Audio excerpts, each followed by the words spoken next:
Youp!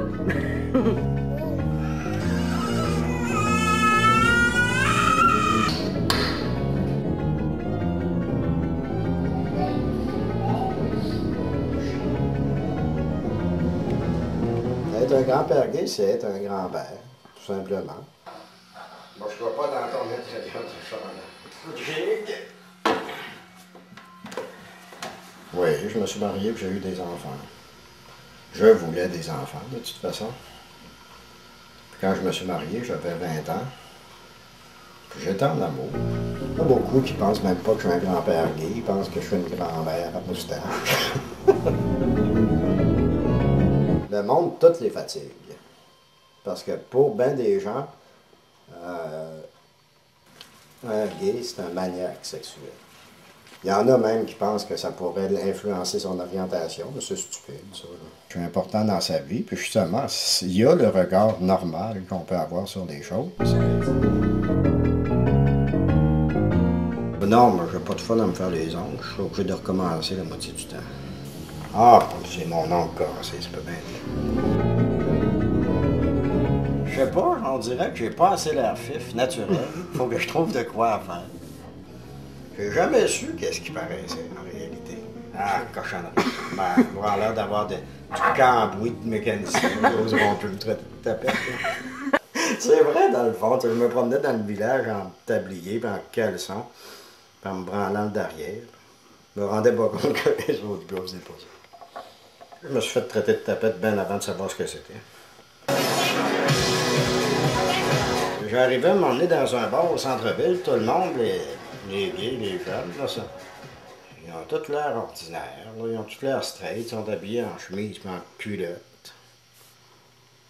Mais ils ont tellement de manières qu'ils n'ont pas besoin de rien faire pour avoir leur fif, eux autres. C'est indéniable.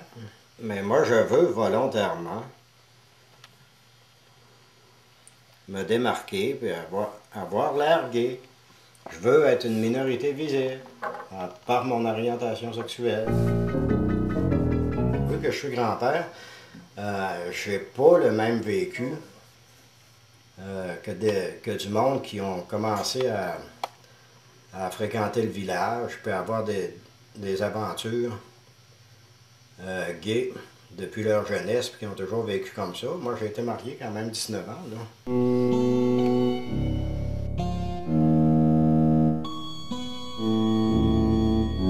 Dans le village, la première fois que je suis allé là, premièrement, avant d'y aller, je trouvais que ça devait être un ghetto, que ça ne m'intéressait pas. Par contre, la première fois que je suis allé, je trouvais que je me sentais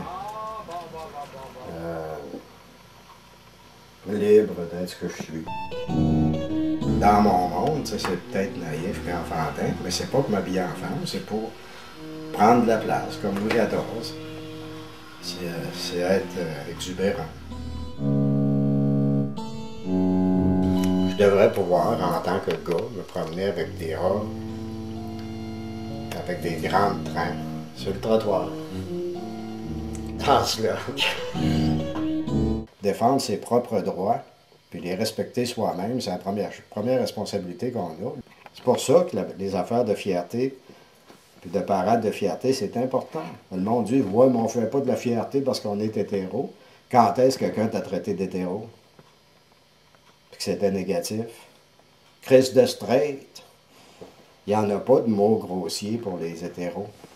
Ça me fait de la peine que des jeunes se suicident parce qu'ils découvrent qu'ils sont gays ou parce qu'ils se font harceler. S'ils voient une vieille peau comme moi qui est excentrique et qui se donne le droit de vivre, ça leur donne le droit de vivre.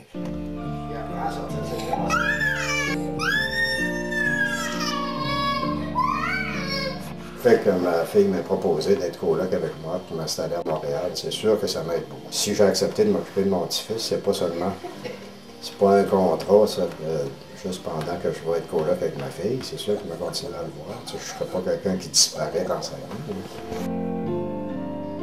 Je sais qu'il est vulnérable, puis qu'il est sans défense, puis que j'ai pas le choix d'être fidèle à lui.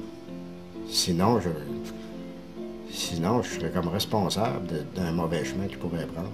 Ça fait du bien parce que c'est aider un être humain à épanouir sa personnalité, ce que j'ai pas vraiment vécu, ce que ça m'a pris 50 ans, moi, à comprendre ma personnalité. Parce que du monde voulait que je sois autre chose. Tu peux pas être quelqu'un d'autre parce que les autres, c'est ça qu'ils veulent. Mais plus je suis moi-même, plus je suis choquant, on dirait.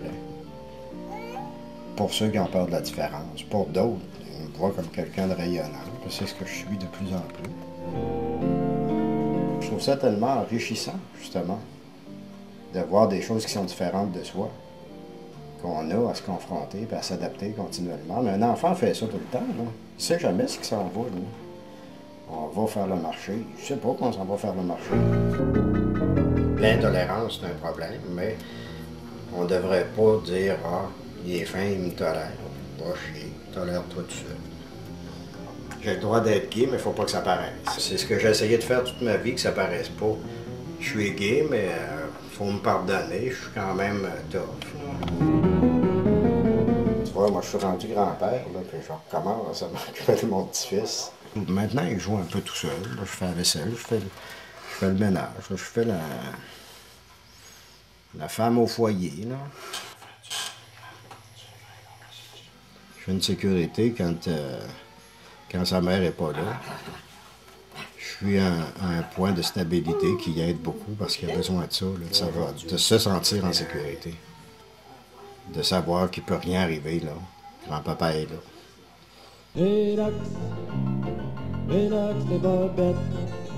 T'es bien trop craqué pour écœurer. Relax, t'es pas bête. Pour venir autant baver sur la mienne, faut-tu si fun? La tienne, oh yeah. Mon grand têteux, tu me fais grimper. Quand tu crois dur que je peux arriver.